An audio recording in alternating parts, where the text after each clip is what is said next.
Greetings and welcome to Tokyo, the safest city in the world. But every now and then, people are concerned about scams, crimes, things that happen when you're traveling. And in this episode, I wanted to talk about that. Should you even be concerned about crime in Japan?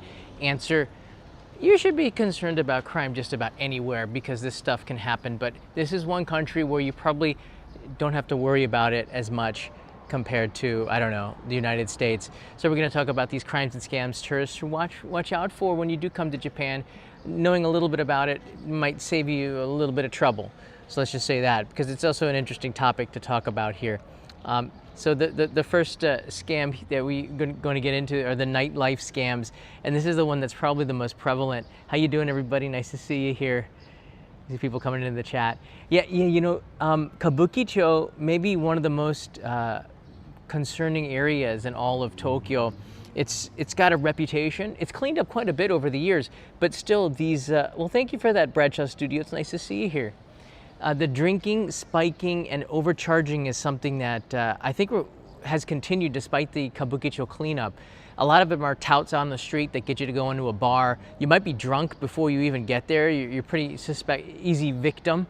You go in there and then you find out your bill is extraordinarily high because you were talking to girls that you didn't know were actually paid, or whose job it was to buy drinks on your account.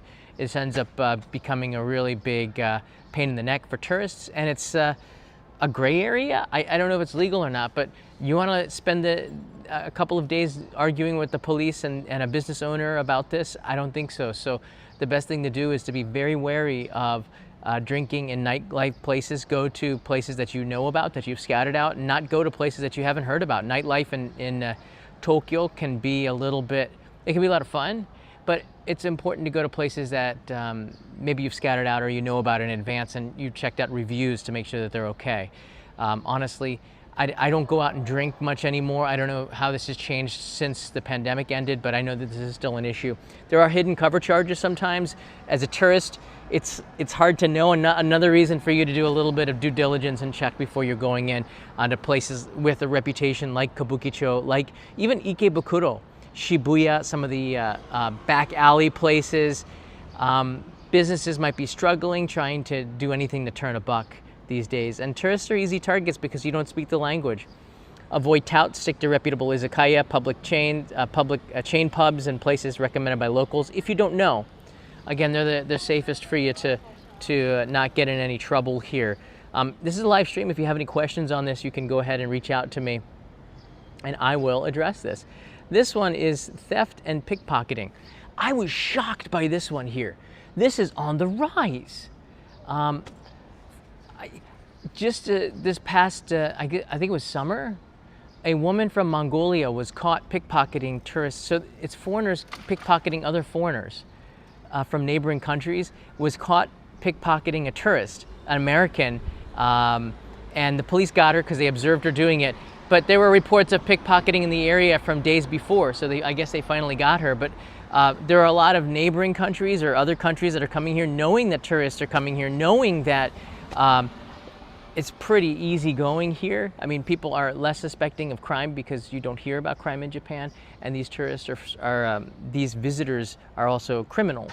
So sometimes the worst criminals are not the Japanese, but the other tourists or the criminal tourists that are visiting here to take advantage of Japan's reputation of being a safe place. I think that it's very rare still to have theft in Japan, but theft and non-violent crime is much more prevalent in Japan than violent crime, even though crime in general is quite low. Theft is probably what's going to take place the most, and sometimes by other tourists, which is something you have to be careful of. Busy trains like Yamanote Line and Tokyo Festival, Shibuya Crossing, you really have to keep track of your wallet. It's easy to become complacent in a place like Japan. If you're in a crowded area like in Kyoto, especially known for tourists, I know that it is a pain in the neck to report anything to the police. It will take you a lot of time. You need to get the report for insurance anyways, but it still will take time out of your day, and it's something that you want to avoid. So keep your bag zipped. Just be aware of your surroundings. I think that's the best way to do it. TMI me 8316. Have a nice vending machine drink. Well, thank you very much. There's a couple around here. We'll go and hit them up because it is about 35 degrees Celsius, or what is that, like mid 90s right now. Humidity's somewhat under.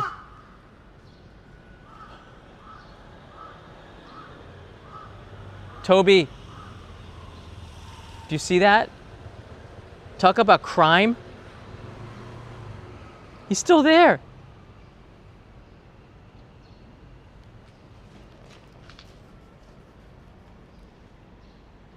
Talking about crime, and we have these birds which are criminals. Many of them believe them to be so. I'm one of them because I've seen them in action. I think they know what I'm talking about today, so we're going to keep this short and sweet. I don't feel comfortable anymore. I thought I picked a spot here with less crows. Apparently not. Michael Sassano is in the house at work, but still have to watch the replay, but always have time for share a little aloha. Well, mahalo, my brother. Thank you for that. We're getting close to the goal, I think. I'm going to go jump and get a vending machine drink to cool off as we get to the halfway point here. So pickpocketing is a thing here. Here's the article. You could just Google search it. I hate to pull out certain nationalities, but yeah, crows don't forget. And by the way, pigeon, there's a pigeon here. You should be aware that there are crows in the area. I'm sure that you are, pigeon. This one right here looks like a... And pigeons can be violent too. They gang up on you. Japanese pigeons do. There's a whole gang of them. I guess there's safety in numbers. There's a bunch over there. See? It's not just me. The article talks about in detail. We're talking about crime, so sometimes it's interesting. I'm looking for crime here in the park. There's nothing here. I'm in central Tokyo right now. So at around 1:30 in the afternoon on Wednesday afternoon, a police officer patrolling the grounds of the Sensoji Temple area in Asakusa says that he saw a 36-year-old Mongolian woman approach an 81-year-old American woman from behind while she was washing her hands at a chozuya, wash basin, the basin of water located at the entrance of the temple. Yeah, in Japan, where visitors, I'm glad they explained it there for you, are supposed to symbolically purify their hands. Imagine a pickpocket at a temple. That's crazy. The police say the Mongolian woman was carrying a jacket so as to obscure her hands, and after getting close enough, she reached into the American tourist's shoulder bag and removed her wallet, which contained approximately like $60 in cash, while the older woman's back was turned. That's a petty cash, but still, you never know. I mean, obviously she's picking someone who's a little bit older, probably doesn't speak any Japanese, and probably won't suspect it or feel it as much. I don't know, but it's awful that this stuff happens here in Japan. Number 3 on our list is the ATM credit card fraud. This is happening more. I'm hearing about it more. I don't have any statistics on this, but I hear this happening more. Skimming is a problem in the US where these, again, that there's a power in these touch credit cards, because sometimes we use sashikomi, which is inserting. You can do tachi or sashikomi. I always try to do tachi, but I have one credit card that's only sashikomi, which is insertion. And I'm always a little bit worried about that. I'm kind of looking to see if there's a skimmer or something, because this is something that's was unknown to Japan until a couple of years ago, and it seems like foreigners are installing this into Japan. I don't know how this works, but it's something that you should be aware of. I don't think you're going to see them at ATMs. They're patrolled by the police, and they are maintained several times through the day. Even on the days off, somebody comes in and cleans once a day, usually. They can be filthy, these vestibules. Overcharging taxis. This is something that has been an issue recently. I've never experienced an overcharging, but I have had a taxi driver who did take a longabout way. It just depends on the taxi driver. I'd say 95% of them would never do that. But I've taken enough taxis where I've had taxis, and I would say, like, why'd you go this way? Don't you know, like, Yaisudori is a lot closer? Or if you take a left here, don't you know that, you know, it's a one-way street, you can't go there? Didn't you put this on the on the maps, the navigation system? it's always a good idea, instead of telling them where to go, to give them the address and make sure that they punch it into the navigation system, especially if you don't speak Japanese. You can't go on, you can't guide a taxi driver who doesn't speak a lot of Japanese or speak a lot of English while you're driving. So it's a good idea that you make sure that it's in the navigation system, and then you have it on Google Maps, and you might be tracking it along. I do that in the taxis anyways. I'm always like in Seinfeld, Kramer was always telling you about like shortcuts to get around New York City. I'm kind of the same way. I like to find the roads that are shortcuts and the traffic patterns, and know which is the fastest route. The more I drive in Tokyo, the more it's to my advantage. But so I always have Google Maps open to see what the traffic patterns are. Even if I'm not driving, I'm kind of just glancing at it. Advice for using ATMs inside banks or convenience stores. This is probably a good idea. There are sometimes ATMs in bars. I discourage you from using that. Go into the 7-Eleven or the Lawson's and use the ATMs there. Try not to use ATMs. You don't see too many of them, like non-official ATMs. And I'm all about supporting small businesses, and some of them are, by the owner. But unless they're reputable, you just can't take the chance, because that stuff could ruin your whole trip. So just be aware that this stuff does happen. It's not rampant, but there are instances of it. This one is pretty interesting. This might get a couple of smiles out of the dudes here. I didn't know a lot about JK. You guys know what JK is? I'll explain a little bit after I talk about it. It's a schoolgirl business. It's really nasty stuff, and street solicitation scams. This stuff has been increasing, in particular geared towards tourists. Some of them don't speak just a little bit of English, and you get in trouble because this is a crime in Japan. Some scammers in Akihabara and Shinjuku, again, where tourists frequent, may invite tourists into maid cafes, quote unquote, or themed clubs that come with extortionate hidden charges. This is true. Again, don't listen to people on the street. Even in Japan, avoid massage places and dating offers and things like this. It's probably a scam, and a lot of the people might not be Japanese. They might be, living. They might be residents of Japan, but they could be foreign residents living here. Just politely say, keiko desu. I always go, keiko desu. Daijou desu. Iranai desu. Daijou keiko desu. I would walk past them. Keiko desu means I'm good. I'm good. It's a way to say no thank you.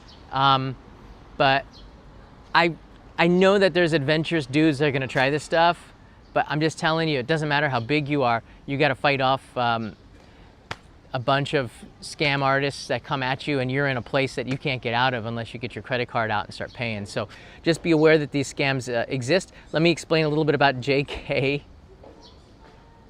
to you. It refers to illegal or exploitive businesses involving underage girls, often targeting men, sometimes almost always targeting men, linked to organized crime and exploitation. The word actually means, what is it, Joshi Koko? Kosei. Joshi Kosei, that's it. Joshi Kosei, I'm reading the kanji there. So Joshi Kosei, JK, that's what it's short for, is when organized crimes make these young girls do stuff. Sometimes I've seen it, and if you're walking down Tobita Shinchi in Osaka, I was told by somebody that a lot of these girls that are in this gray prostitution thing is because family members owed money to the mafia. I don't want to say the words in Japanese, it's better in English. You never know who's listening. But in order to pay off the debt, they take the daughter and they put them into these places. It's a horrible thing. I was in Cambodia in the middle 1990s, and I saw a lot of despicable people. Usually, I was at the time, I was 29, 30, but you'd see men 50, 60 holding hands with teenagers or less. And it was the most disgusting thing I think I've ever seen in all of my travel in my life. And there's nothing you can really do about it. You can tell the police you really want to get involved. The police are watching it happen, quite frankly, because it's open back then in the streets of Phnom Penh and sometimes in Thailand. It's just, I don't know. it's like you want to do something about it, but it's really hard because if you try to get involved, you're opening up a can of worms that could destroy your trip, and maybe the parents could be leasing out their child, and even if you did go against it, you really don't know the laws and the customs of each country. It's a disgusting thing that happens in developing countries in the world, and even in Japan, this kind of thing is taking place.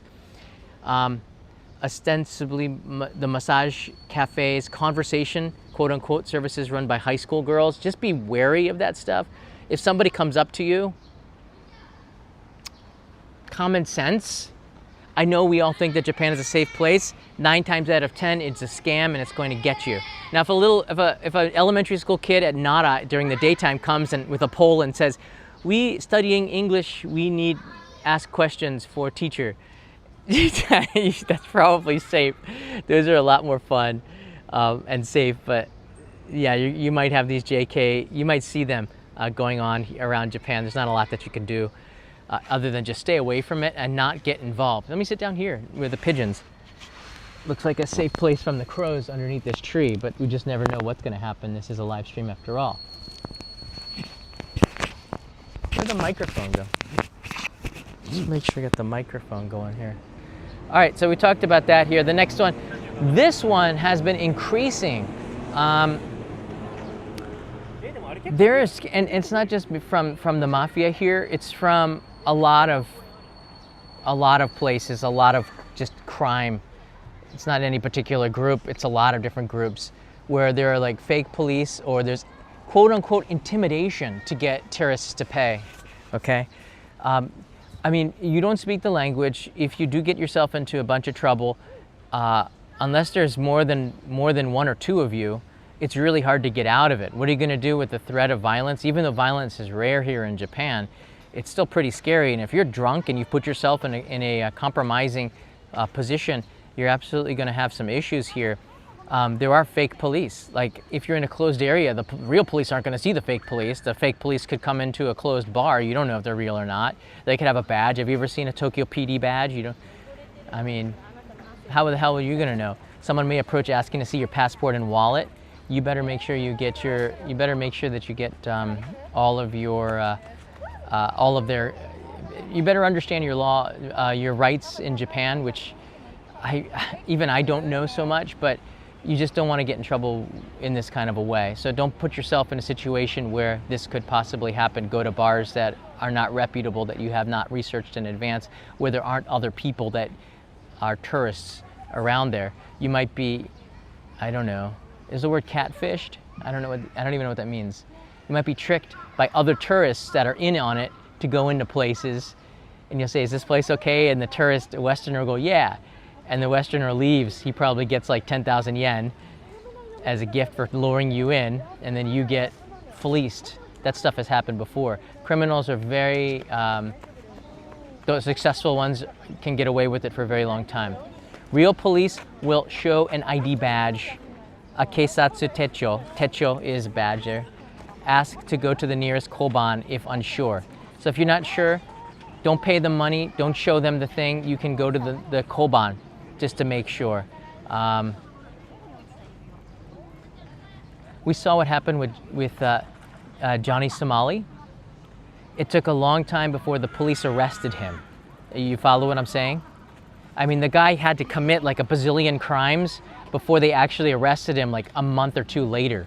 So it takes a lot for them to arrest you in Japan, right? So just keep that in mind.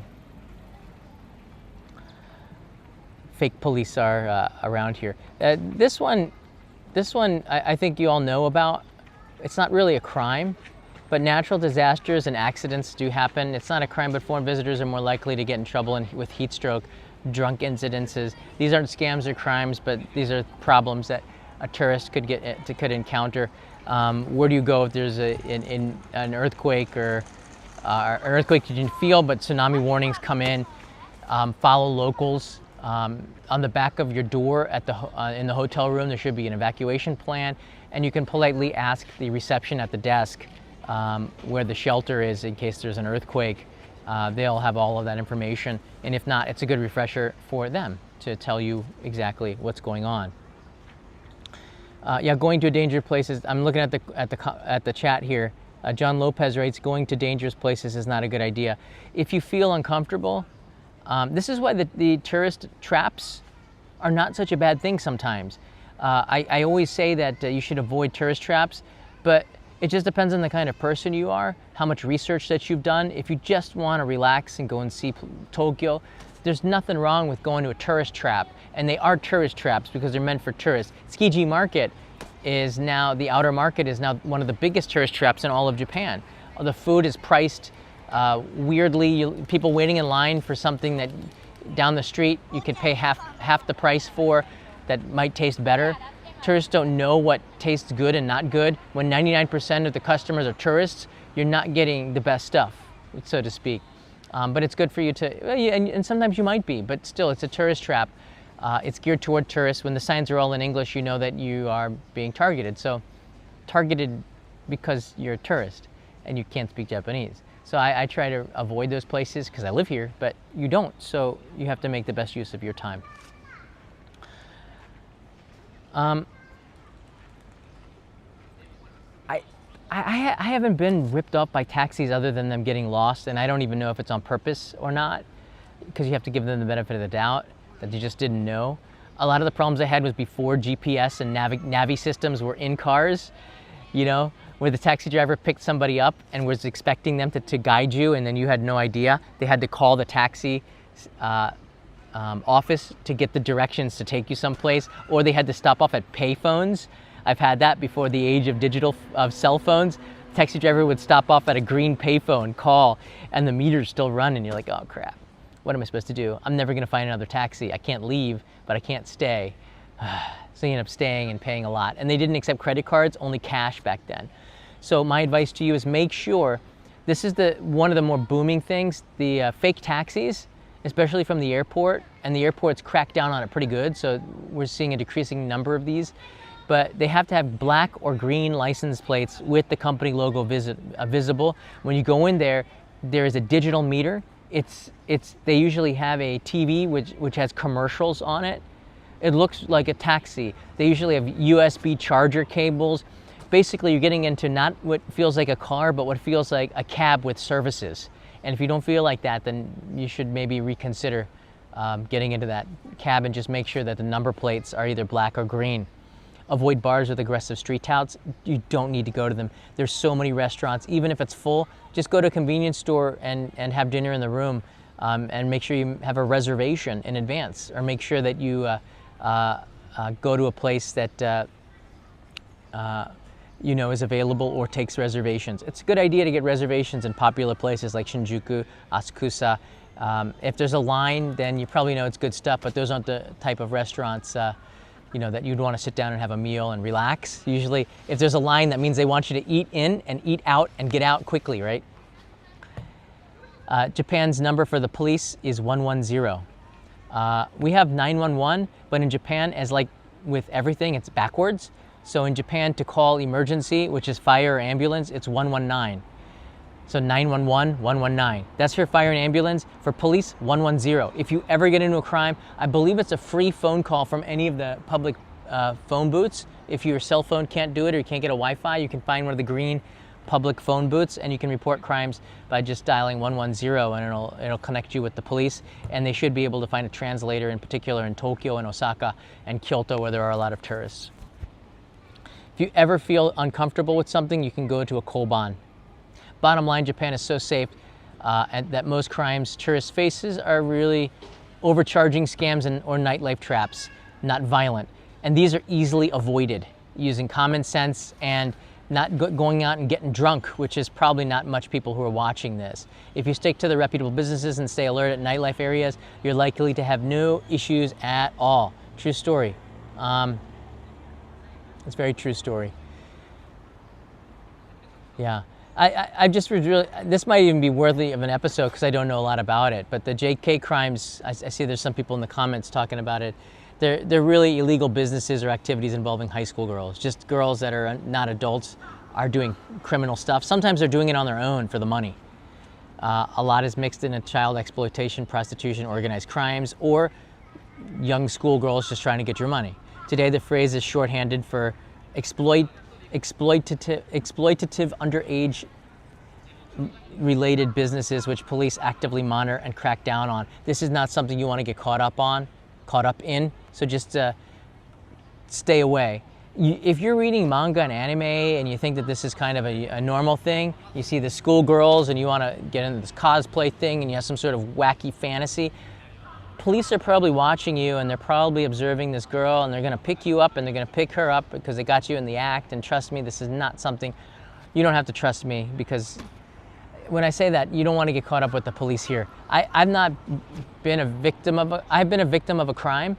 I had my iPhone 13 Pro never arrive. It was stolen from my apartment. And I had lots of problems with the police. It was not a major crime, so they didn't take it seriously. By the time I was able to check the security cameras 2 weeks later, that was like the security camera footage was deleted because it self-deletes after 2 weeks. So to get the permission to get the security cam video, and they said they wouldn't have covered, like they're giving me excuses why not to do work, because it was a low chance that they would catch the person. So dealing with the police here, they're good people, they give out amazing directions, but reporting a crime and then having it solved, sometimes a very painful thing here. Any advice for travel during New Year? Our family plans to stay from Christmas until past New Year. By the way, we always watch your videos since you started. Well, thank you. All right, I'll answer that in a second here. Good afternoon, stay hydrated. That's all. Thank you, Walter. Let's go to the vending machine and I answer some of these questions, but it sounds like an inside job. I had more problems with the post office. The post office sent a detective, and I've already covered this in the live stream. I'm not mad anymore because it took a year to get the money from the credit card, and I mean, I have a gold card with Amex, so they were able to reimburse me from the purchase based on the insurance, and I'm a pretty good customer, so it made a lot of sense. I had a police report, and they said, well, why didn't you tell us you had a police report? I'm like, well, I had a police report, and the first person said to wait and see if the police could find it. I guess they're always trying to avoid paying out the insurance and stuff, I guess, but nevertheless, I really thought that the post office, because it's odd that JP Post, like USPS, it's like the United States Postal Service delivering iPhones. Why is JP Post, Japan Post Office, delivering it? It should be Yamato, which is much more responsible with parcels, where you had to sign, but it was during the pandemic, iPhone 13, that they stopped. Apple's said that because we don't want risk of transmission. Give me a break. We will not require signatures. Well, if you don't require signatures, then you don't require proof that it was delivered. And that's probably one of those crime syndicates took advantage of it. You probably had somebody on the inside of JP Post. It's an embarrassing thing for JP Post. They never wanted to admit it. So it was the few people who got stuff stolen got screwed. They couldn't admit it, or they would ruin their reputation. And reputation is more important than the money. And this is the deep Japan that I like, but I can't be sure on this, so I'm not really angry or upset with the post office, but I suspect, and the police did not deny it in my discussions, like this stuff happens. It could be mail fraud, and they're doing internal investigations, and if they find something, we'll have more, but people are protective of their reputations.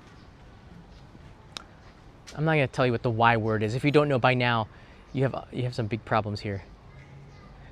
All right, let's go find a vending machine to say thanks to all the super chatters here. I'll go out to the street. It's a baking hot day today. It is baking hot. I'm trying to look for okay, I got some coins here. Thanks guys for supporting the channel.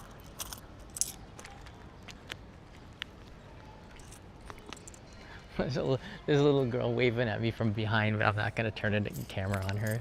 Hey, how you doing? Konnichiwa. Speaking of JP Post, there's one right there. All right, first vending machine we catch. There's a festival going on down the street. This is the end of the summer. There's a lot of neighborhood festivals. But again, like this is an alley in central Tokyo. I would never be worried about crime in here, right?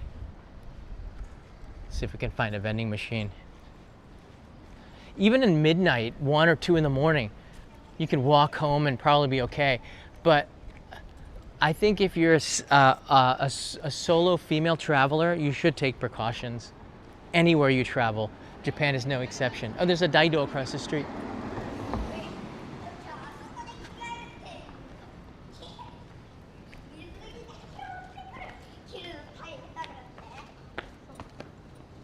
See here.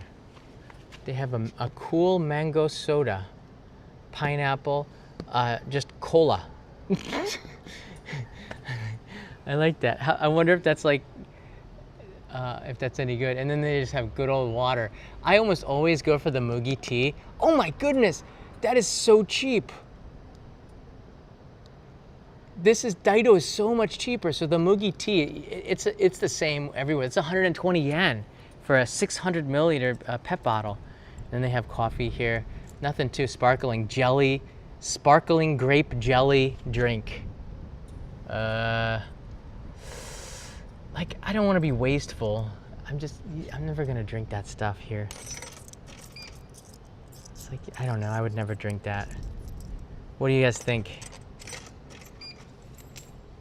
I always get mugi cha, but actually the sencha here, the green tea looks really good. Not the mugi tea.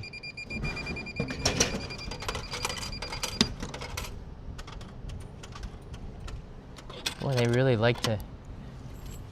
I guess there's some sort of like a lottery thing.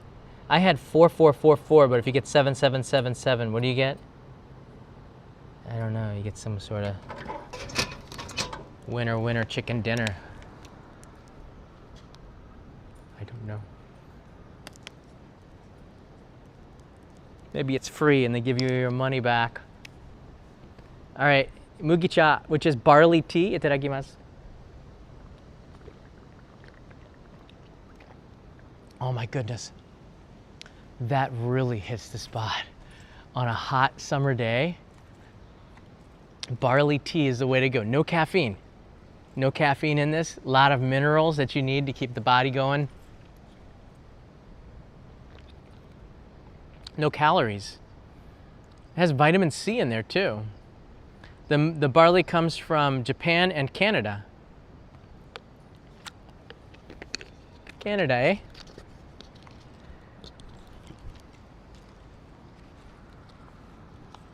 Like, Canadians would be like sipping a piece of home, right? A lot of stuff comes from Canada. No vitamin Y, no. Sorry. Thanks for the tea, guys.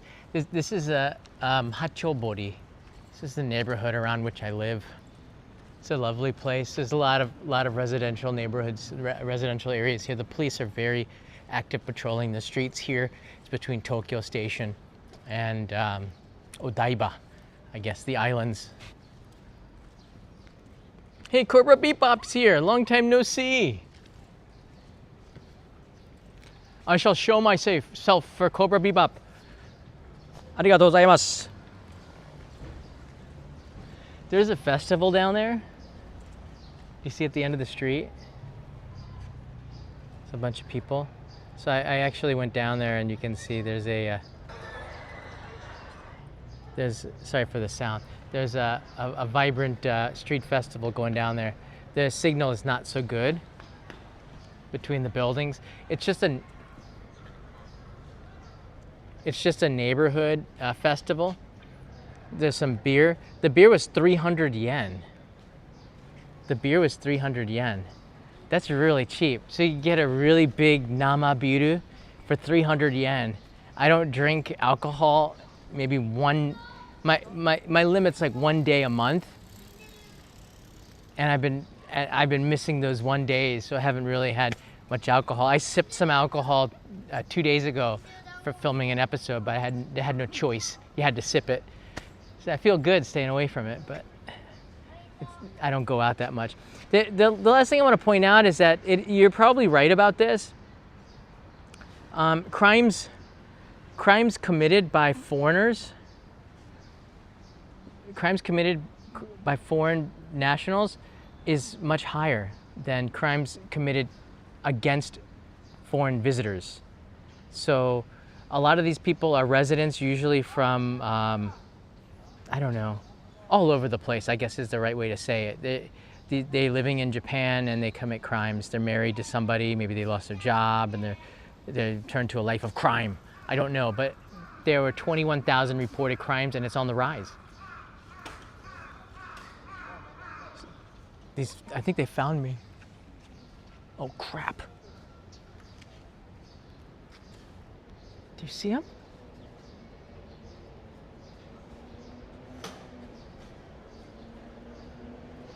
He's reporting. Look, there's another. They're starting to flock around.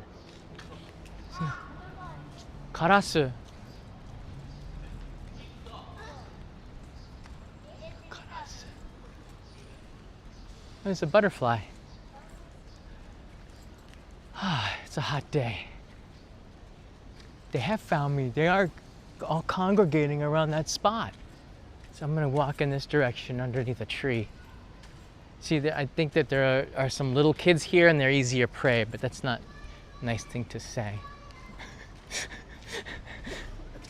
This is interesting here. Do you see this? This is a neighborhood water pump. It's closed here. I guess they only open at certain times, but during the Taisho and the early Showa, and maybe even during the late Showa, these water pumps were used by the neighborhoods, and they didn't have plumbing or running water. The neighbors everybody would have to come to the local water pump to get water for cooking, for everything. And I believe that the toilets were separate. Neighborhoods had their own toilets in the park or around there, according to Kanai's grandfather, who was born in the Taisho era, which is a really long time ago. He's since passed, Mr. Seiichi. But these water pumps are still around. You'll find them in Tokyo neighborhoods. But they keep them around here because these are also useful in case of, it's saying here, if there's a natural disaster or an earthquake, local leaders can get out the stick and turn it on, and then they'll be able to get water, pump out water during an earthquake. This is also probably an earthquake, if there's a major earthquake, going to the parks is one of the places that people go to evacuate. So there's some history behind that. When all of the places got toilets and running water and you could take a bath, instead of going to the public sento, you could take a bath in your own house after World War II. The culture of Japan changed. People were a lot friendlier and more social when you could meet everybody all the time, either at the water pump or at the public bath. Now people don't really talk so much with their neighbors inside of Tokyo. I like Tokyo. I have to be honest, I like Tokyo. It's so convenient. But I don't like Tokyo because of that. If you live out in the countryside, you have much more interaction with your neighbors and the locals around you because it's a smaller place than you do in Tokyo. Everybody kind of just goes to work, they get tired, they go back to their house where they don't really have to leave much.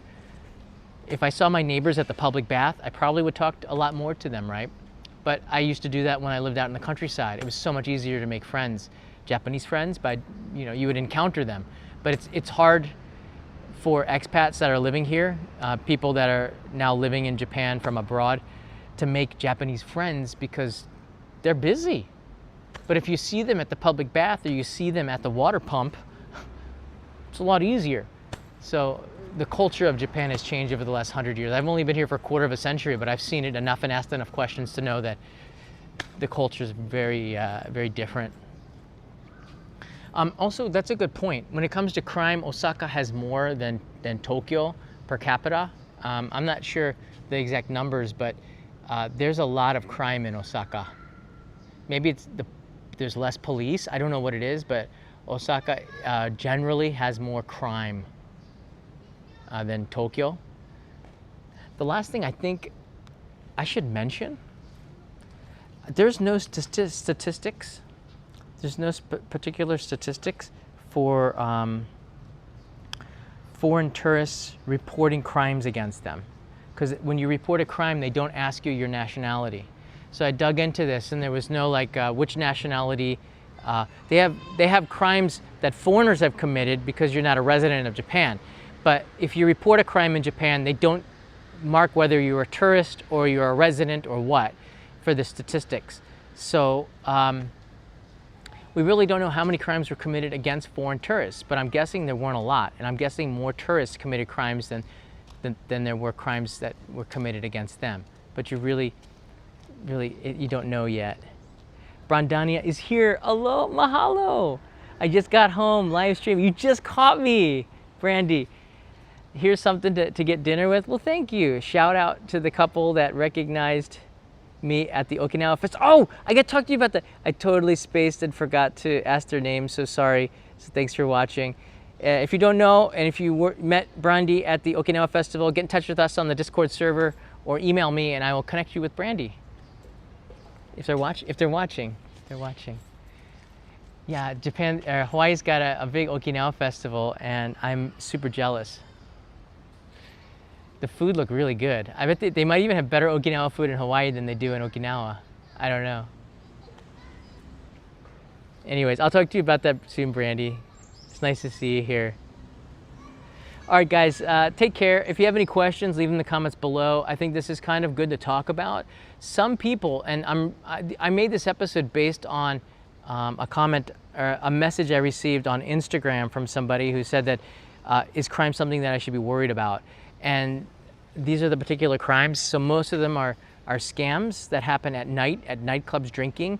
But for the general tourist, I think it's just like the taxi scam, which is very rare now. Just make sure you look at the license plates and you know, be aware of your surroundings. In crowded places, put your wallet in your front.